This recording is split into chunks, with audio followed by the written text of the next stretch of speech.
Hello witches, welcome back to the channel once again. This is Hectarios, and this is going to be our dark moon reading for March 24th, 2020. Now this dark moon is special. It is called a micro moon because it's the opposite of a super moon. So instead of the moon being in its closest position to the earth, the moon is actually in its farthest position from the earth in its orbit. And it coincides with this dark moon. And so that makes this dark moon especially energetic in a dynamic way. I'll say it like that. It's a different energy. More ethereal. I am going to be doing something a little bit different with the reading this time. I'll be doing a tarot reading like normal, but I'm also going to use this new deck I got. I'm adding to the tarot reading, so won't be different on that aspect, but I'm adding a fairy oracle card as well. So this is called the Fairies Oracle by Brian Froud, and the text is by Jessica Macbeth. So that's what it looks like if you want to purchase this. And I will be having to use the book for this deck because it is an oracle deck, it's not tarot. So I do not, but I will be using that as well. So psychically what I'm feeling is a very fairy-like energy. That's sort of why I want to use the fairy oracle deck for this as well. Like I said, an ethereal energy with this micro dark moon. It does feel very ethereal. It feels very, because what I'm seeing the image of is like fog and mist and that type of like energy. That's the best way I can describe it. That's what it feels like. It's ethereal. It's, excuse me.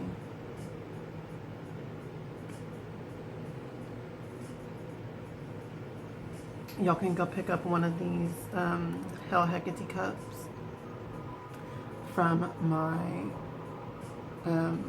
merch shop. I'll put the link down below as always. The energy feels very much like that misty, foggy energy. I don't really know how else to explain it, and maybe that's part of the energy. It's sort of hard to describe in that regard. It's very fairy-like. Now also too, had some weird occurrences. I have been waking up with scratches lately. I don't know if this is really associated with this dark moon because the first one happened like 2.5 weeks ago, like 3 weeks ago, somewhere around there. I woke up with a scratch on my thigh, like a perfectly straight line, like this long, on the front of my thigh, and there was like a line and then a gap and then a line and then a gap and then a line, but it was like a one long straight line with just like 2 gaps in it, and they were like equal 3 segments. It was so weird looking, and it didn't hurt or anything. Like I didn't even notice it until way later on in the day after I'd already been up and everything. That's when I noticed it. And I was just like, how bizarre is that? Because it was perfectly straight. And like I said, that was like 2.5 to 3 weeks ago, and I just thought that was very strange. But I did a sort of a cleansing ritual and protection just to be safe, just in case it was anything. And I did have a lot of strange dreams for like the last 2 weeks or so. I've been having very strange, sort of dark dreams, like not necessarily like attacked, but being like something is trying to intimidate me in the spiritual realm or something like that. There's been dreams where I've been having arguments with people. I've seen my ancestors in some dreams and been arguing with them. There's been a lot of weird warlike energy. And come to think of it now, I did look at the astrology a minute ago. There's something going on with Pluto and Saturn and Jupiter. I think Mars is part of that mix, but I'm not really sure. Yeah, definitely Mars is part of it, because I was like, okay, this is explaining the warlike energy. there's some sort of conjunction with Saturn, Pluto, and Mars, and Jupiter as well, which is kind of odd. But I feel like that could be a lot of the sort of negative psychic undercurrent that I've been experiencing with the dreams and stuff like that. And maybe I'm putting this in this video because maybe you all have been experiencing that too. But I did have a conversation with my sister the other day, and she said she's been having a lot of nightmares as well with like these demonic entities harassing her. That's really the best way to describe it. They're not dreams of like being attacked or any kind of psychic attack, but it feels more like they're just fucking with you, but they can't really do anything else. That's what this energy and possibly spirits are up to, or have been up to, in the last 2 weeks or so, it felt like. And in the conversation with her, I mentioned maybe it's because the energy of the coronavirus outbreak and all of the sort of psychic energy that the masses are putting out right now, sort of those are darker psychic energies, panic, fear, conflict and anger energies, those type of things. I feel like that is putting out a sort of smog and pollution of psychic energy. And so maybe if you're sensitive, you're picking up on that as well. That could be coming through in your dreams, and things like that too. You could just have a sense of something is off or something's not quite right, but you can't quite put your finger on it because it's not anything in your personal life. That could be what we're picking up on. It could just be the psychic energy at large. Now, I woke up again with a scratch on my neck right here. And once again, I did not know it was there. I didn't feel it. I saw it much later in the day. And once again, it was like a perfectly scalpel thin, straight line, just like cut right here on my neck. Not deep, neither was the one on my thigh. The one on my thigh was actually deeper. This one was much less deep, but it was still there. I think it's still there actually. Anyway, that's beside the point. I woke up with that as well, and I was like, okay, this is getting weird, but I don't feel like it's anything threatening. I don't feel like I'm under any kind of attack or anything like that. So I'm not like worried about it, but I just think it's something odd. So last night, I went ahead and I did a prayer to Goddess Hecate before I went to sleep, and I was just reaching out to her because I felt sort of disconnected in a sense, because I haven't really done any personal connection or work with her in a while. So I wanted to just pray to her and sort of reopen that connection. I asked her to give me a sign if she was around and listening to me, but I also then felt a little bit, I don't know, I just second guessed that aspect of my prayer, and I was like, okay, you know what, never mind. I don't need a sign from you. After so many years of working with you, I know you're there. I don't need a sign. I don't need any kind of physical signs that you're there or anything like that. So just forget that I asked for that. But I thought it was just something like, okay, I don't really need this, so I don't want you to put the effort out to give me a sign when I feel like I don't really need it. So it was really weird, but I sort of just convinced myself by the simple act of asking for a sign and hearing myself ask for a sign. I was like, okay, you know what? I don't really need a sign. What am I talking about? I know Hecate. I know she's there. I know she's listening. So it was just very funny, but very odd at the same time. But it did happen. I think what I specifically asked for, I asked her to show me a sign of her light, specifically. But then, once again, like I said, I ended up taking that back and rescinding that, asking for that. So I went to sleep, okay? I woke up and my light was on. And I'll probably try to insert the video at the beginning of this, or even just right now, to sort of show you what I woke up to and how I reacted to it.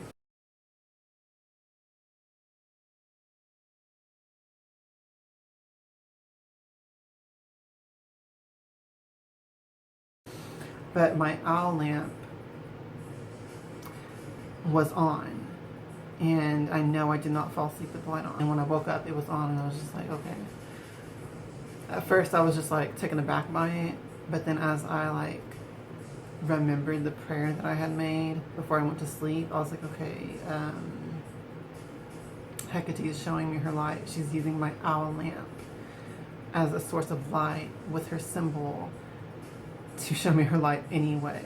So I just thought that was funny and just kind of laughed about it after the fact. But I'm mentioning that here in this video because what I feel with this as well is a very playful, fairy-like energy. And I feel like there will be manifestations of things like these scratches that I'm getting with the thing with the light.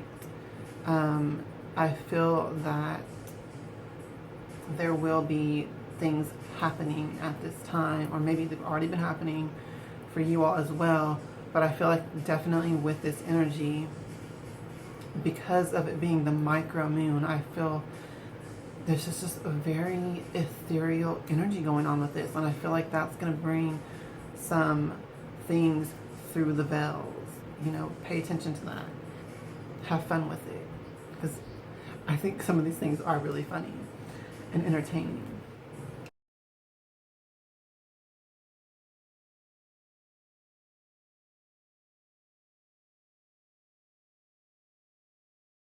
It's very much a liminal sign as well. So it has that energy of things going back and forth. So there could be a lot of spirit communication going on during this time. Maybe some of it positive, maybe some of it a little negative. Like I said, I was having arguments with certain spirits in some dreams lately. So it could be that you're experiencing or will experience some negative spirit communication. But at the same time, I feel like even that could be positive in a way. There's some things that you could learn from it. Maybe you learn about yourself, you know, things like that when you stand your ground. So that is something that I should include in this as well. There was one more thing I wanted to mention. The vernal equinox or the March equinox also just passed. I feel like that could be another part of this. Astrologically speaking, and earth energy speaking, you know, it's one of our Sabbats. It's equal night and day. It's the first day of spring here in the northern hemisphere. So that also has a very transitional, liminal, equal day and night. That energy is very much fairy-like as well. So that's something else that's playing into this dark moon, and maybe that's another reason why I feel so much of that type of energy with this dark moon, because we're having the equinox and the dark moon so close together that these energies are sort of combining with this. So we will go ahead and get into this. I'm going to start off with the Lumina Tarot as normal. Now I align myself with the Most High God and the Holy Spirit Hecate. Please communicate the truth to me through these cards so that I may be guided for the highest good of all. Thank you, and so mote it be. Please give us your divine guidance for this dark moon so that we can use these energies for our highest good, greatest success, and joy. Thank you, and so mote it be. The first card is the Seven of Pentacles. It's all about taking your time with things, having patience. And I was going to say that at the beginning of this as well. One of the energies I've been feeling as well is sort of this, and it's a little bit frustrating, and that's what the message of this card is as well, with the patience message. I've been feeling a little bit of stagnation, or like things are not moving how I would like them to, that type of energy. So that is sort of the message with this card as well. It's like things are being planted. Okay, this is an energy of like planting a garden and nourishing it and watching things grow, and the time and the effort that that takes. But even more so than effort and the work that you're putting in, it just takes time and patience. So the energy of this card, the message of this card is to avoid those feelings of frustration and not being happy with the speed at which things are progressing. There is growth, there is progress. It's just not something that happens overnight. It's something that you have to be patient with. So that's the message with this energy.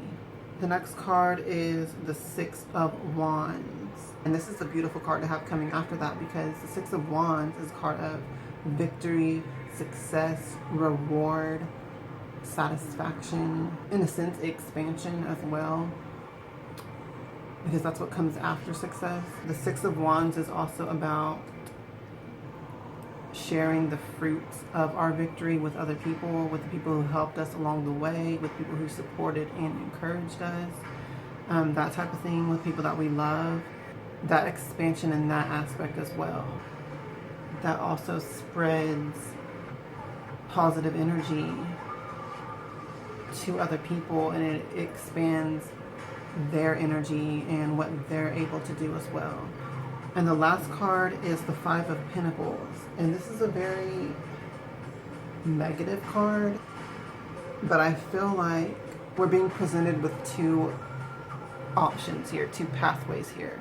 That's what I'm getting with this. We have the Seven of Pentacles. This is about planting our garden, being patient with it, the effort that we put in. And then we have Six of Wands and the Five of Pentacles. I feel like this is like A or B. You know, these are the paths that we could take with this energy. It all depends on what you're doing. Like how are you nourishing your garden? Are you being patient? Are you applying loving and nurturing energy and being patient?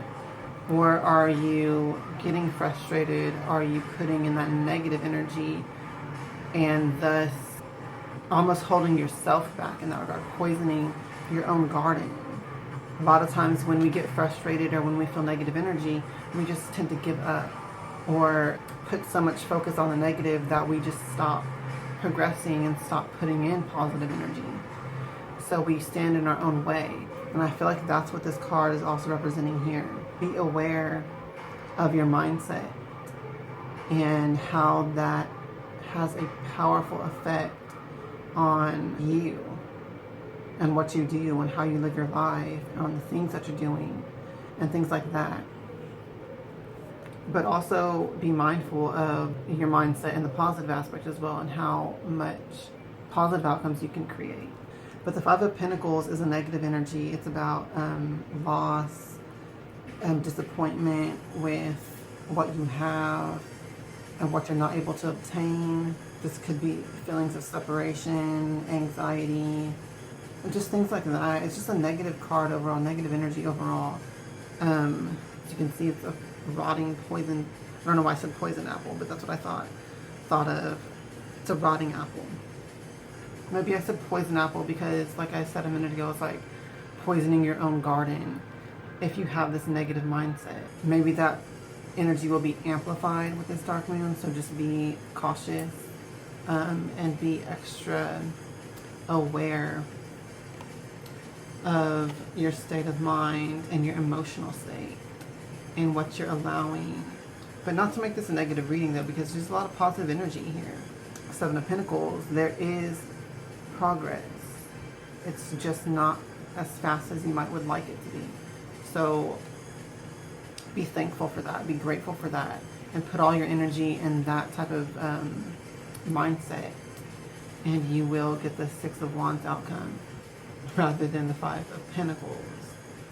And I'm just going to pull one oracle card and see. Look at the back of these cards.